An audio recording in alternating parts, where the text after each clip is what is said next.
નમસ્કાર વિદ્યાર્થી મિત્રો,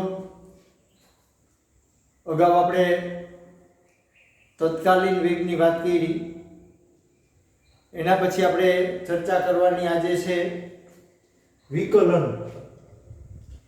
વિદ્યાર્થી મિત્રો, વિકલન અને સંકલન આ બે કલન શાસ્ત્રમાં આવે.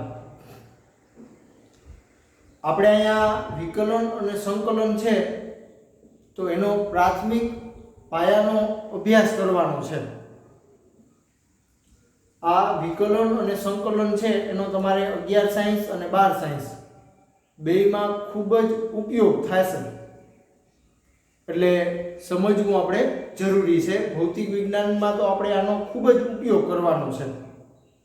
એટલે શરૂઆત આપણે વિકલનથી કરી, ડિફરન્શિએશન. અહીંયા મેં વાક્ય લખ્યું છે, જ્યારે કોઈ રાશિમાં ફેરફાર થતો હોય, જ્યારે કોઈ રાશિમાં ફેરફાર થતો હોય ત્યારે આ ફેરફાર માટે અમુક સમય લાગતો હોય છે. આ રાશિમાં ફેરફાર થવા માટે અમુક સમય લાગતો હોય છે. આપણે ગતિનું ઉદાહરણ લઈએ. જેવી રીતે આપણે એમ કહીએ કે કોઈ એક સમયે કારનું સ્થાન અહીંયા છે, t=0 સમયે કારનું સ્થાન અહીંયા છે. હવે 1 સેકન્ડ થઈ એટલે કાર અહીંયા આવી છે, 2 સેકન્ડ થઈ એટલે કાર અહીંયા આવી છે. તો જો 0 સેકન્ડ, 1 સેકન્ડ, 2 સેકન્ડ આમ સમય બદલાય છે, એની સાથે એના સ્થાનમાં પણ ફેરફાર થાય છે. પેલા સ્થાન અહીંયા હતું, પછી સ્થાન અહીંયા આવ્યું, પછી સ્થાન અહીંયા આવ્યું, એટલે સમયની સાથે એના સ્થાનમાં ફેરફાર થાય છે. તો આ ઉદાહરણ તમને મેં આપ્યું, એના ઉપરથી આ વાક્ય તમે સમજી શકો કે જ્યારે કોઈ રાશિમાં ફેરફાર થતો હોય, બરોબર, સ્થાન નામની રાશિમાં, સ્થાનાંતર નામની રાશિમાં ફેરફાર થયો છે ત્યારે એને શું લાગ્યું? અમુક સમય લાગ્યો છે, બરોબર, અમુક સમય લાગે છે. વિદ્યાર્થી મિત્રો, હજી આપણે આ વસ્તુ સમજવા માટે એક ઉદાહરણ લઈએ. બીજું એક ઉદાહરણ લઈએ કે ધારો કે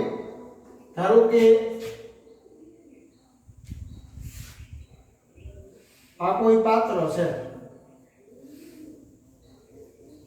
ઉદાહરણ આપણે સમજવા માટે લઈએ છીએ. આ ધારો કે કોઈ પાત્ર છે. હવે આ પાત્ર છે એમાં પાણી ભરેલું છે.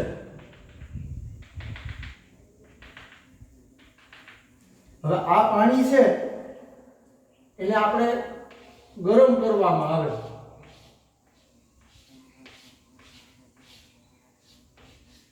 બર્નર વડે આ રીતે માનો કે આને આપણે ગરમ કરી. વિદ્યાર્થી મિત્રો, બીજું એક હું તમને સરળ ઉદાહરણ આપું છું કે સગડી પર તપેલી રાખી અને પાણી ગરમ કરવામાં આવે છે. ધારો કે શરૂઆતનું તાપમાન, બરોબર, આનું પાણીનું પ્રારંભિક તાપમાન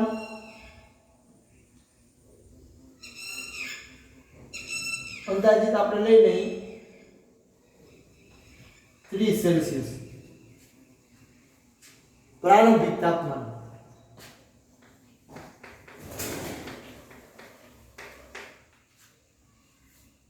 પાણી છે એનું પ્રારંભિક તાપમાન મેં 30 સેલ્સિયસ લખ્યું છે. હવે આપણે અમુક સમય થાય, જો આ પાણીને ગરમ કરવામાં આવે છે, સગડી વડે અથવા બર્નર વડે પાણીને ગરમ કરવામાં આવે છે. ગરમ કરવામાં આવે એટલે શું થાય કે એનું તાપમાન વધતું જશે. 30 સેલ્સિયસ છે એ અમુક સમય થાય એટલે 31 સેલ્સિયસ થશે, અમુક સમય થાય એટલે 32 સેલ્સિયસ થશે, અમુક સમય થાય એટલે 33 સેલ્સિયસ થશે.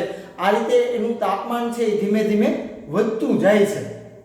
હવે આપણે એવું કહીએ કે 5 મિનિટ જેટલા સમયમાં 5 મિનિટ સુધી આને ગરમ કર્યું તો આનું તાપમાન 75 સેલ્સિયસ થાય છે.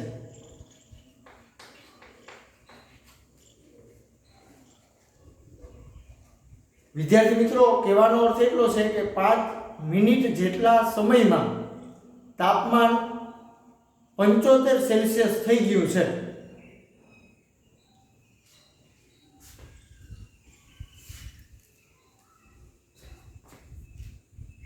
પાંચ મિનિટ જેટલા સમયમાં તાપમાન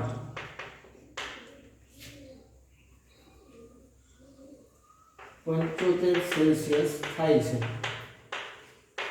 જો પ્રારંભિક તાપમાન આપણું હતું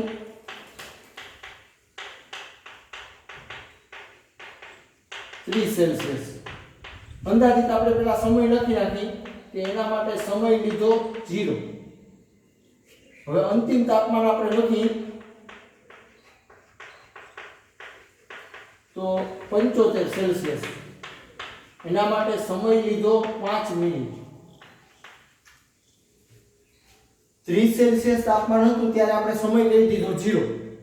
હવે ગરમ કરવામાં આવે છે, સગડી કે બર્નર વડે ગરમ કરવામાં આવે એટલે તાપમાન વધતું જશે। આ 30 સેલ્સિયસ છે એ 31 સેલ્સિયસ થશે, 32 સેલ્સિયસ થશે, 35 સેલ્સિયસ થશે, 40 સેલ્સિયસ થશે। તો એની સાથે સમય પણ વધતો જશે, બરોબર। પહેલા આપણે 0 સેકન્ડ હતી, બરોબર, તો હવે 75 સેલ્સિયસ તાપમાન થયું તો 5 મિનિટનો સમય થઈ ગયો। જો કહેવાનો અર્થ એવો થાય છે કે આપણી એક રાશિમાં ફેરફાર થયો। જો તાપમાન નામની રાશિમાં ફેરફાર થયો, કોની સાથે? તો કે સમયના ફેરફાર સાથે। અહીંયા તાપમાનમાં ફેરફાર થયો છે તો સામે સમયમાં પણ ફેરફાર થાય છે। હવે આપણે તાપમાનના ફેરફારનો સરેરાશ દર શોધવો હોય તો તાપમાનના ફેરફારનો સરેરાશ દર,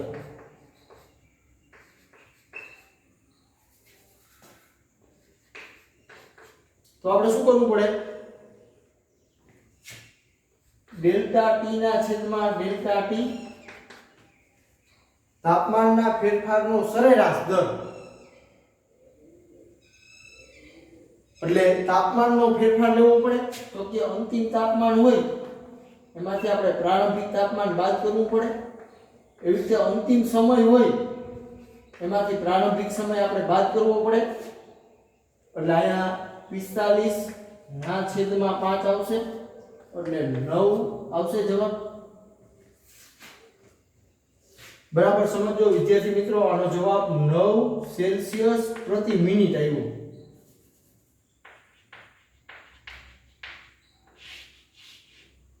તાપમાનના ફેરફારનો સરેરાશ દર, અથવા તમે એવું કહો કે સમય દર, તો અંશમાં આપણે તાપમાનનો ફેરફાર લેવો પડે, છેદમાં સમયગાળો લેવો પડે।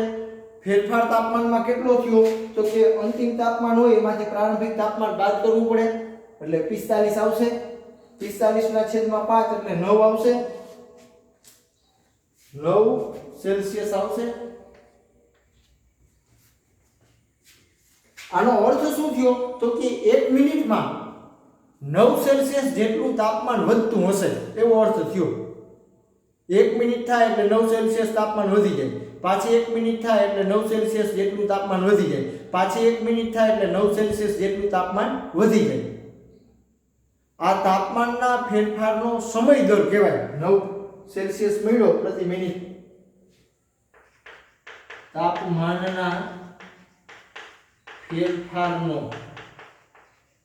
સમય દર કેટલો મળ્યો? 9 સેલ્સિયસ પ્રતિ મિનિટ। એટલે એનો અર્થ એવો થાય કે 1 મિનિટ થાય એટલે 9 સેલ્સિયસ જેટલું તાપમાન વધે, પાછી 1 મિનિટ થાય એટલે 9 સેલ્સિયસ જેટલું તાપમાન વધે, પાછી 1 મિનિટ થાય એટલે 9 સેલ્સિયસ જેટલું તાપમાન વધે। એટલે વિદ્યાર્થી મિત્રો, અહીંયા જે આપણે ગણતરી કરી છે એ સરેરાશ છે। અહીંયા આપણે તાપમાનના ફેરફારનો સરેરાશ દર શોધ્યો છે, એટલે અહીંયા સરેરાશ છે। પણ આપણે જે તે ક્ષણે, જે તે સમયે તાપમાન જાણવું હોય તો એના માટે આપણે વિકલન કરવું પડે। બરાબર સમજો વિદ્યાર્થી મિત્રો, જે તે સમયે, જેવી રીતે હું તમને એમ કહું કે 25 સેકન્ડ સમય થયો ત્યારે એનું તાપમાન કેટલું હતું, 5 મિનિટ સમય છે ત્યારે એનું તાપમાન કેટલું હતું, જે તે ક્ષણે, અથવા આપણે એને તત્કાલીન કહીએ, જે તે ક્ષણે તાપમાન કેટલું છે એ જાણવું હોય તો એના માટે વિકલનનો આપણે સહારો લેવો પડે. બરાબર સમજો વિદ્યાર્થી મિત્રો.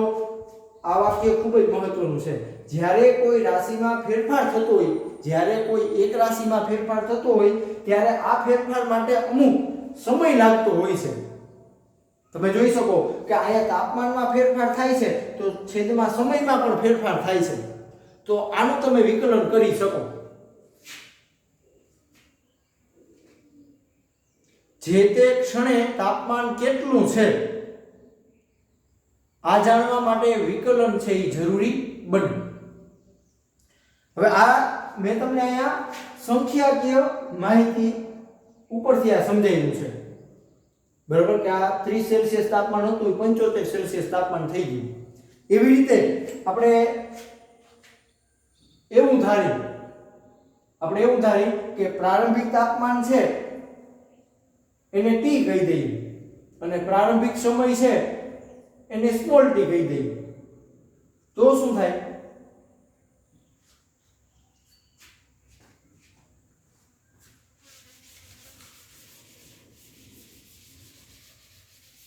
હવે હું એવું કહું છું કે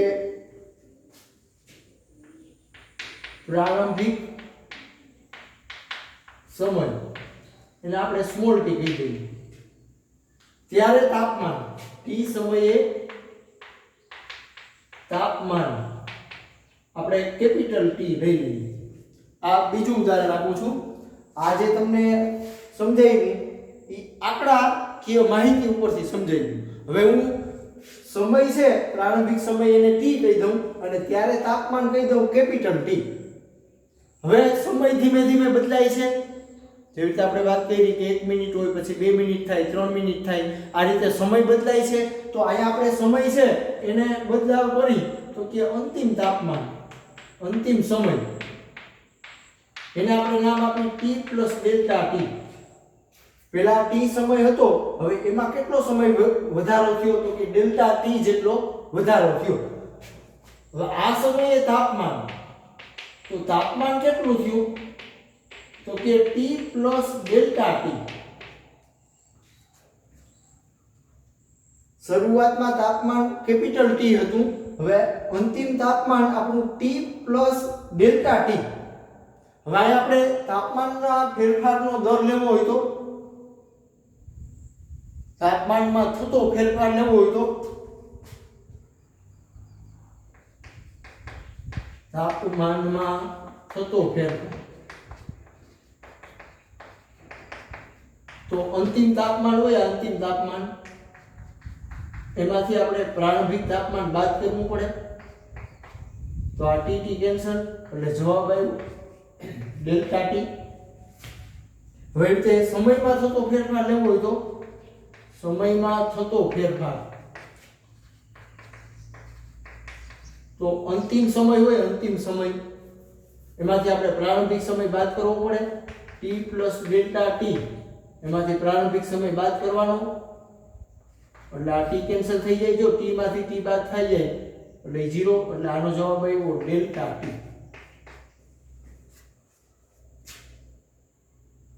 આનો અર્થ શું થયો તો કે ડેલ્ટા T જેટલા સમયગાળામાં તાપમાનમાં થતો ફેરફાર કેટલો છે ડેલ્ટા કેપિટલ T. વાક્ય બરાબર સમજો.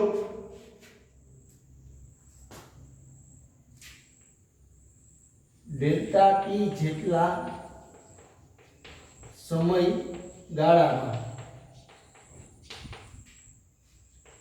તાપમાનમાં થતો ફેરફાર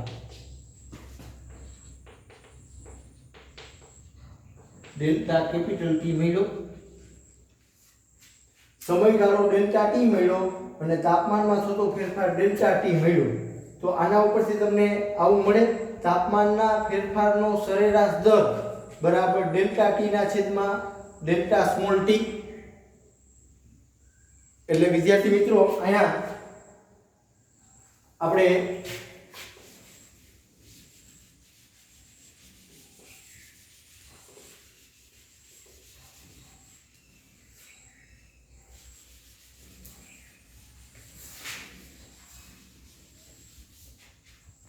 આમ લખવાનું થાય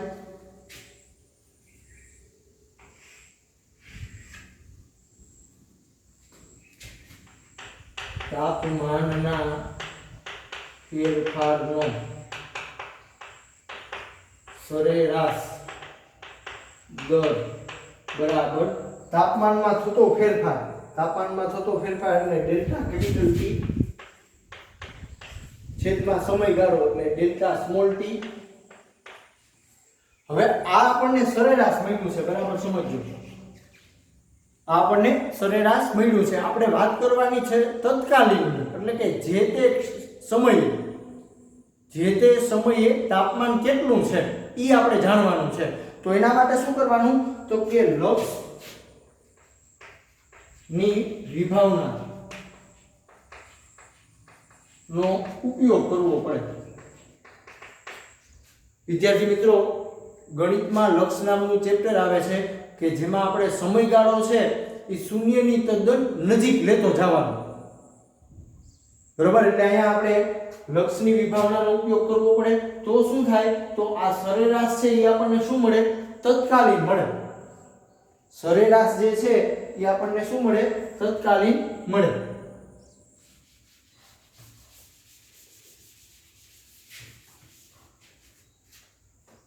જે આ સરેરાશ છે એ આપણને શું મળે, તત્કાલીન, જે તે ક્ષણે. એટલે આપણે લક્ષની વિભાવનાનો ઉપયોગ કરવો પડે, એટલે કે limit delta T tends to 0, delta T છેદમાં ડેલ્ટા સ્મોલ ટી. હજી આગળ સાદુરૂપ આપો તો dt ના છેદમાં dt. જો લક્ષમાં આ ડેલ્ટા ટી ટેન્ડ્સ ટુ 0 એટલે કે શૂન્યની તદ્દન નજીક સમયગાળો લેતા જાઓ તો તમને જે તે ક્ષણે તાપમાન કેટલું છે, બરાબર, જેવી રીતે આપણે વાત કરી કે 1 મિનિટે તાપમાન કેટલું છે, 1.5 મિનિટે તાપમાન કેટલું છે, 2 મિનિટે તાપમાન કેટલું છે, આવું જાણવું હોય, બરાબર, તો આપણે શું કરવું પડે, આ રીતે વિકલન કરવું પડે. dt ના છેદમાં dt, આ t છે કેપિટલ છે કે જે તાપમાન દર્શાવે છે. આ જે t છે કેપિટલ T એ આપણને તાપમાન દર્શાવે, અને સ્મોલ t છે એ આપણને સમય દર્શાવે. આને t ની સાપેક્ષે કેપિટલ T નું વિકલિત કહે છે, બરાબર સમજજો. dt ના છેદમાં dt ને t ની સાપેક્ષે તાપમાન T નું વિકલિત કહે છે. અને આ જે ક્રિયા થઈ, આ dt ના છેદમાં dt, આ જે ક્રિયા આપણે કરી એને વિકલન કહે છે.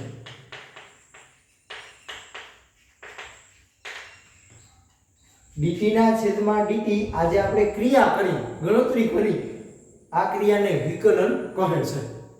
એટલે વિદ્યાર્થી મિત્રો, એકદમ સરળ મેં તમને સમજાવ્યું કે તાપમાનના ફેરફારનો સરેરાશ દર, તો એના માટે સૂત્ર છે ડેલ્ટા ટી ના છેદમાં ડેલ્ટા ટી. આ કેપિટલ T આવશે, અહીંયા સ્મોલ t આવશે. હવે આ સમયગાળો છે એ આપણે શૂન્યની તદ્દન નજીક લેતો જવાનો. અગાઉ પણ આપણે તત્કાલીન વેગમાં શીખી ગયા, ઉદાહરણ સાથે કોષ્ટક મેં તમને સમજાવ્યું હતું. અગાઉ મેં તમને ઉદાહરણ સાથે કોષ્ટક આખું સમજાવ્યું હતું કે સમયગાળો છે એ શૂન્યની તદ્દન નજીક લેતો જવાનો. તો તમને લક્ષની વિભાવનાનો ઉપયોગ કરો એટલે સમયગાળો તમે શૂન્યની તદ્દન નજીક લઈ જાઓ એટલે dt ના છેદમાં dt મળે. એટલે કે જે તે સમયે તાપમાન કેટલું છે એ તમે જાણી શકો. આ dt ના છેદમાં dt ને t ની સાપેક્ષે, t એટલે કે સમયની સાપેક્ષે તાપમાન કેપિટલ T નું વિકલિત કહે છે, અને આ જે ક્રિયા છે એને વિકલન કહે છે. હવે વિદ્યાર્થી મિત્રો, આપણે એનાથી આગળ ચર્ચા કરી.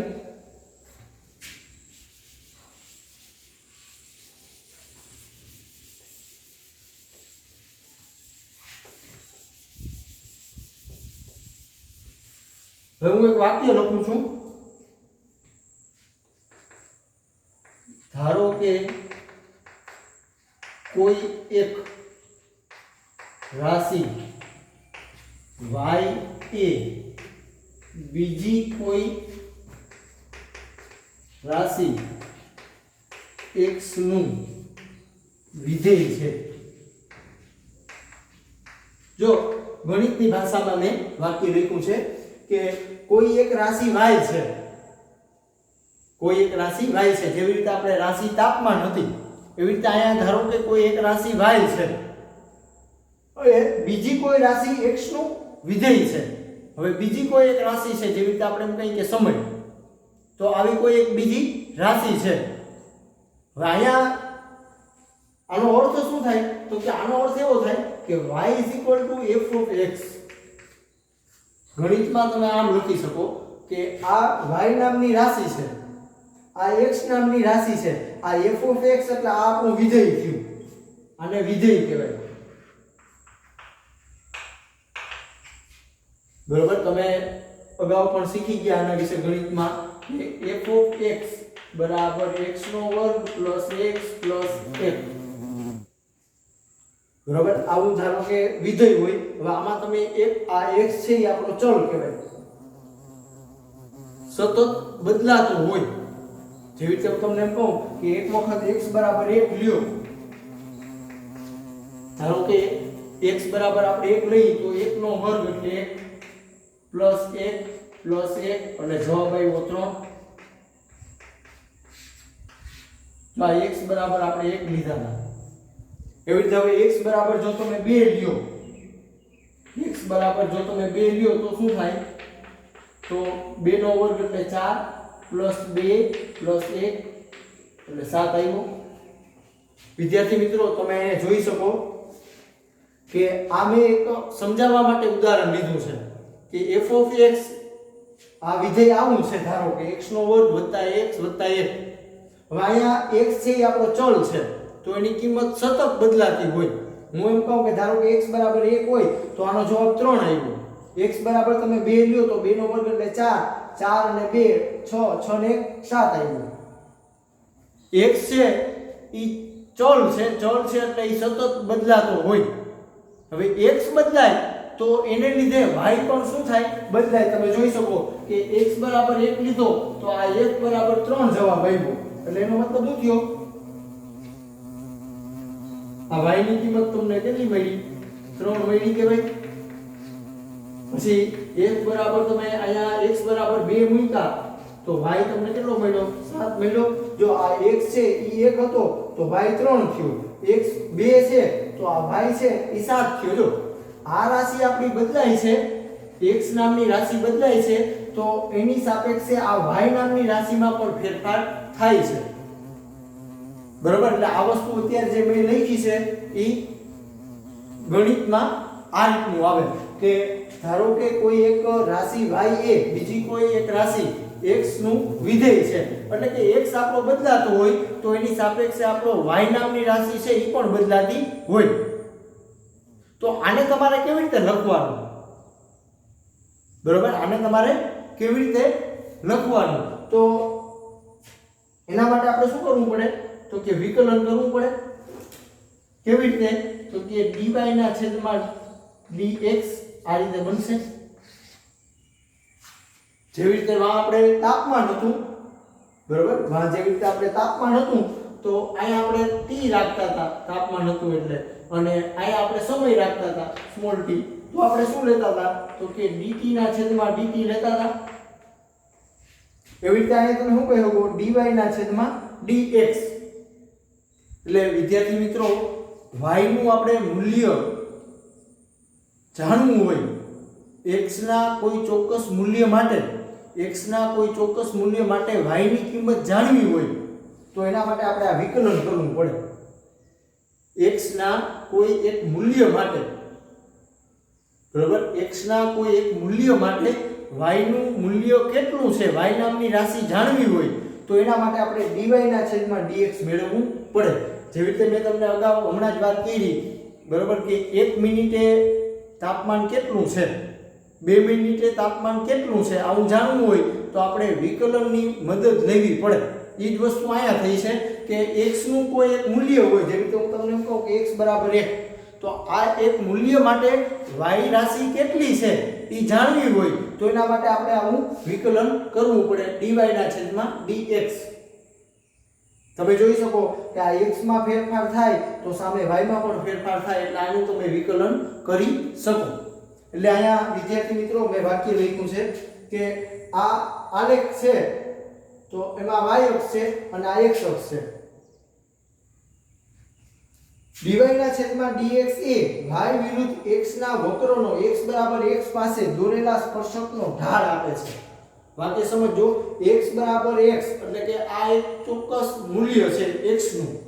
જેવી રીતે આપણે x બરાબર 1 કીધા એવી રીતે અહીંયા કોઈ એક મૂલ્ય છે, બરોબર. જ્યાં આપણે y રાશિ જાણવી હોય તો આપણે શું કરવાનું, તો કે એના માટે આપણે અહીંયા સ્પર્શક લેવો પડે, ઢાળ શોધવો પડે. હવે આ વસ્તુ આપણે બરાબર સમજી. આ મેં તમને સમજાવ્યું છે કે dy ના છેદમાં dx આ જે ક્રિયા છે એને શું કહેવાય, વિકલન કહેવાય. હવે અહીંયા મેં આલેખ દોર્યો છે y વિરુદ્ધ x નો આલેખ. હવે આલેખનો આકાર તમે જોઈ શકો કે આ રીતે છે. આલેખનો આકાર છે એ આ રીતે છે. હવે આપણે અહીંયા સમજવાનું શું છે તો કે આ x1 છે, x1 આ x1 મૂલ્ય છે, x જેવી રીતે અહીંયા x બરાબર 1 હતો એવી રીતે x બરાબર x1 છે, x1 ત્યારે આપણો y કેટલો થાય ઈ જાણવું હોય તો શું કરવાનું, તો કે એના માટે મેં અહીં બિંદુ P બતાવ્યું છે. હવે બિંદુ P હોય ત્યાં શું દોરવાનો, સ્પર્શક દોરવાનો આ રીતે.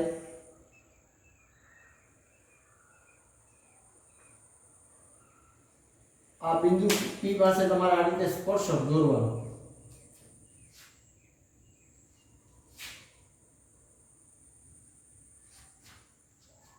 હવે આ જે x અક્ષ છે આપણે એને સમાંતર આપણે લાઈન દોરવાની. આમ x અક્ષને સમાંતર આપણે આમ લાઈન દોરવાની.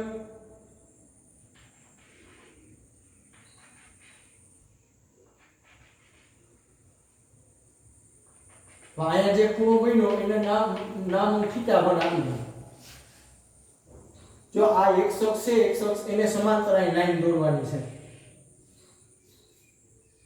આ રીતે. અહીંયા જે ખૂણો બન્યો, જો આ બિંદુ P છે એ આમ કરવાનું, સ્પર્શક દોરવાનું. હવે આ x અક્ષ છે એને સમાંતર આપણે લાઈન દોરવાની. અહીંયા જે ખૂણો બન્યો એનું નામ મેં θ1 આપ્યું.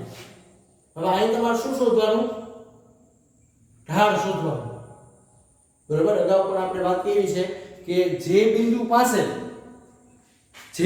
પાસે આપણે વેગ જાણવું હોય, બરોબર, તે બિંદુએ આપણે શું દોરવાનો, સ્પર્શક. હવે આ સ્પર્શક દોરો અને પછી એનો શું શોધવાનો, ઢાળ. એટલે આપણે અહીંયા બિંદુ P છે તો એના માટે આમ સ્પર્શક દોર્યો છે. હવે આનો શું શોધવાનો, ઢાળ. ઢાળ એટલે tan θ થાય, બરોબર. ઢાળ કોને કહેવાય, તો કે આપણી પાસે છે ઢાળ એટલે આપણું tan θ થાય બિંદુ P પાસે.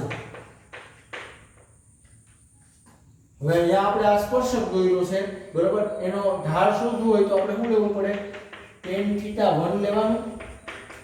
tan θ1 બરોબર એટલે કે આ એની સામેની બાજુ થઈ, સામેની બાજુ એટલે આટલો જે ગાળો હોય એ ગાળો અહીંયા હોય. તમે જોઈ શકો આ લાઈનને તમે આમ લંબાવો, આ લાઈનને તમે આમ લંબાવો, બરોબર. તો tan વિધેય છે એટલે સામેની બાજુ છેદમાં પાસેની બાજુ. હવે આ ખૂણો છે તો આ એની સામેની બાજુ થઈ. હવે આ જેટલો ગાળો હોય એટલો જ ગાળો આ હોય એટલે આ ડેલ્ટા y થયો, અથવા તમે એને dy ના છેદમાં dx પણ કહી શકો. ટૂંકમાં y અક્ષ હોય, y અક્ષ એના છેદમાં આપણે શું લેવાનું, x અક્ષ લેવાનું, બરોબર. જો આ સામેની બાજુ છે, આ પાસેની બાજુ છે. પાસેની બાજુ જાણવી હોય તો આ લાઈન તમારે આમ દોરવાની પાછી. એટલે આ જેટલો ગાળો હોય આ ગાળો એટલો જ ગાળો આ હોય. એટલે dy ના છેદમાં dx ક્યાં, તો કે x બરાબર x1 આગળ. જો આ કિંમત આપણે x1 કિંમત છે, બિંદુ P છે તો એની કિંમત x1 છે. અહીંયા x અક્ષ ઉપર એનું મૂલ્ય x1 છે હવે x1 છે ત્યારે y રાશિ કેટલી છે બરોબર ઈ જાણવું હોય તો આપણે શું કરવાનું dy ના છેદમાં dx લેવું પડે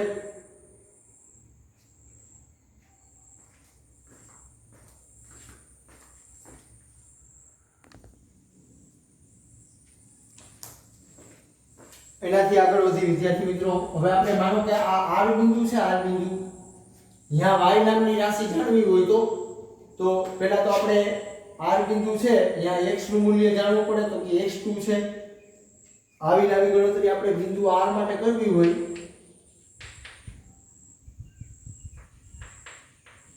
તો આપણે શું કરવાનું અહીંયા આપણે સ્પર્શક દોરવો પડે r બિંદુ છે તો આ રીતનો અહીંયા આપણે સ્પર્શક દોરવો પડે હવે આ લાઈન છે આ લાઈન એને સમાંતર આપણે લાઈન દોરવાની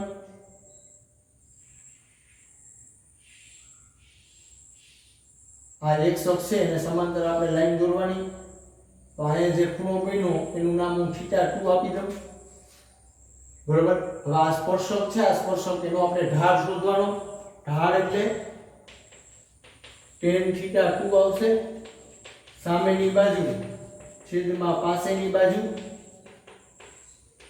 હાલો આ આપણો ખૂણો છે એને θ2 નામ આપ્યું છે સામેની બાજુ એટલે આ સામેની બાજુ થઈ આ જેટલું મૂલ્ય હોય એટલું જ મૂલ્ય આ થયું એટલે આ y માં થતો ફેરફાર થયો આ જેટલો ગાળો હોય એટલો જ ગાળો અહીંયા આવશે તમે જોઈ શકો આ જેટલો ગાળો હોય એટલો જ ગાળો અહીંયા આવે એટલે આ છે y માં થતો ફેરફાર છે આ x માં થતો ફેરફાર છે એટલે કે આને તમે આમ લખી શકો dy ના છેદમાં dx પણ x બરાબર x2 જ્યારે x ની કિંમત x2 છે અહીંયા y રાશિ કેટલી થાય ઈ જાણવું હોય તો એના માટે આપણે આ સૂત્ર લેવું પડે બરોબર આમ ન સમજાય તો તમે હજી આમ પણ સાદુરૂપ આપી શકો કે સામેની બાજુ એટલે ડેલ્ટા y પાસેની બાજુ એટલે ડેલ્ટા x હવે આ જે ડેલ્ટા x છે એ શૂન્યની તદ્દન નજીક લેવાનો એટલે કે limit delta x tends to 0 delta y ના છેદમાં ડેલ્ટા x આગળ સાદુરૂપ આપો તો dy ના છેદમાં dx x બરાબર x2 વિદ્યાર્થી મિત્રો આ મેં ડાયરેક્ટ લખ્યું છે ગણતરી આવી રીતે આવે સામેની બાજુ એટલે y રાશિમાં થતો ફેરફાર પાસેની બાજુ એટલે x રાશિમાં થતો ફેરફાર હવે આ જેવી રીતે આપણે સમયગાળો શૂન્યની તદ્દન નજીક લેતા હતા એવી રીતે અહીંયા ડેલ્ટા x શૂન્યની તદ્દન નજીક લેવાનો એટલે કે લક્ષની વિભાવનાનો ઉપયોગ કરો એટલે આ ડેલ્ટા છે એ d થઈ જાય dy ના છેદમાં dx હાલો એનાથી આગળ વિદ્યાર્થી મિત્રો હવે આપણે આ બિંદુ q છે બિંદુ q મેં અહીં બતાવ્યું છે એના માટે આપણે વાત કરવી હોય તો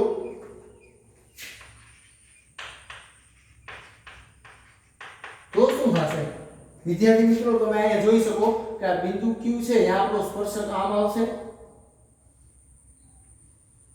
જો સ્પર્શક આમ સીધી લાઈન છે અને ઢાળ નથી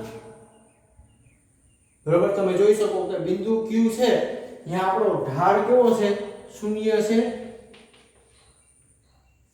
અથવા tan θ3 નામ આપો માનો કે તો એ 0 થયું કારણ કે આ બિંદુ q છે અહીંયા સ્પર્શક આપણો આમ મળશે સ્પર્શક આમ મળે એટલે આ x અક્ષને સમાંતર લાઈન થઈ તો આનો ઢાળ કેવો મળે 0 મળે એટલે એનો મતલબ શું થયો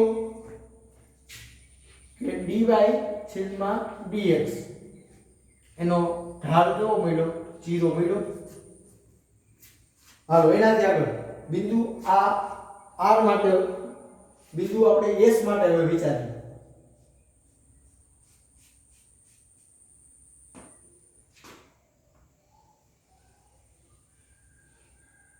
મેં બિંદુ s અહીંયા બતાવ્યું છે જો હવે બિંદુ s છે જ્યાં આપણે વાત કરવી હોય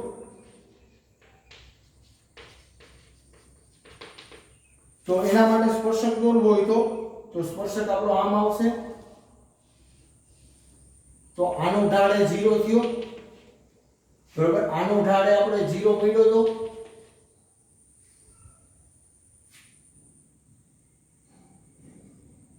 બરોબર આનો ઢાળ પણ શું આવશે 0 આવશે હવે આ બે ઉપરથી આપણે તારણ શું કાઢવાનું છે આ Q બિંદુ અને આ S બિંદુમાંથી તારણ શું કાઢવાનું છે વિદ્યાર્થી મિત્રો આનો ઢાળ 0 છે પણ અહીંયા y નામની રાશિ કેવી થઈ છે તમે જોઈ શકો મહત્તમ થઈ છે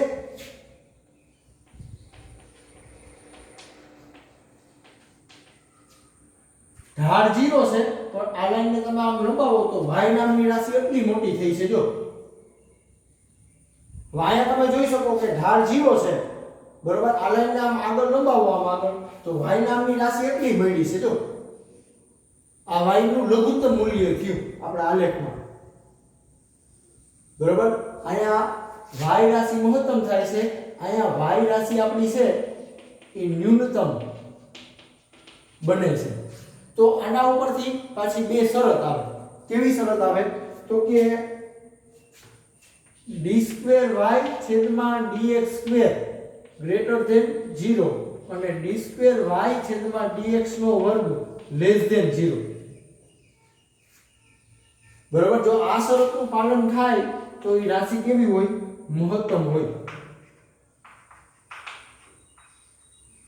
અને આ શરતનું જો પાલન થાય તો એ રાશિ કેવી હોય ન્યૂનતમ હોય વિદ્યાર્થી મિત્રો આનો તમારે ભૌતિક વિજ્ઞાનમાં ખૂબ જ ઉપયોગ આવશે શું કરવાનું તો કે આપણે જે dy ના છેદમાં dx મેળવી છે બરાબર એનું બે વખત અહીં વિકલન કરવું પડે છે જો d નો વર્ગ y છેદમાં dx નો વર્ગ બરાબર આને તમે આમ પણ લખી શકો જો d ના છેદમાં dx અને dy ના છેદમાં dx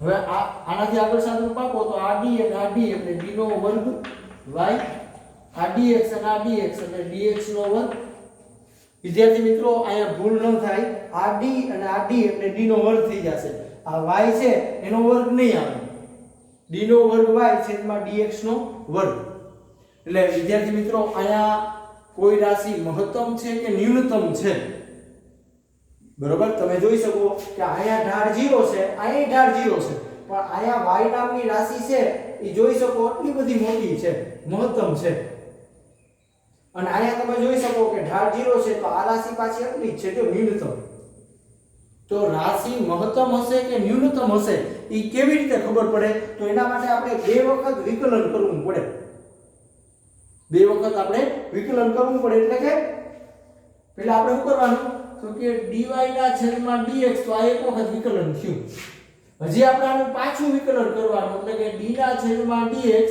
અને dy ના છેદમાં dx બરાબર જો આ એક વખત કર્યું વિકલન હવે આ બીજી વખત કર્યું આનું હજી સાદુરૂપ આપો તો d નો વર્ગ y છેદમાં dx નો વર્ગ આને દ્વિતીય વિકલન કહેવાય દ્વિતીય વિકલન બે વખત વિકલન ટૂંકમાં કરવાનું બે વખત વિકલન કરો અને જવાબ જો આ 0 કરતા મોટો આવે જવાબ જો બે વખત વિકલન કર્યું અને જવાબ જો 0 કરતા મોટો આવે તો એ રાશિ કેવી બનતી હોય ન્યૂનતમ એટલે અહીંયા તમે જોઈ શકો આ s બિંદુ છે ત્યાં આ શરતનું પાલન થતું હશે d નો વર્ગ y છેદમાં dx નો વર્ગ ગ્રેટર ધેન 0 આ રાશિ જો મહત્તમ થઈ હવે રાશિ મહત્તમ ક્યારે થઈ હોય બરોબર તો કે આનો બે વખત વિકલન કરો અને જવાબ 0 કરતા નાનો આવતો હોય એટલે અહીંયા તમે કહી શકો dy ના છેદમાં dx નો વર્ગ લેસ ધેન 0 એટલે કે 0 કરતા બે વખત વિકલન કરો અને જવાબ જો 0 કરતા નાનો આવતો હોય તો એ રાશિ કેવી બનતી હોય મહત્તમ બનતી હોય છે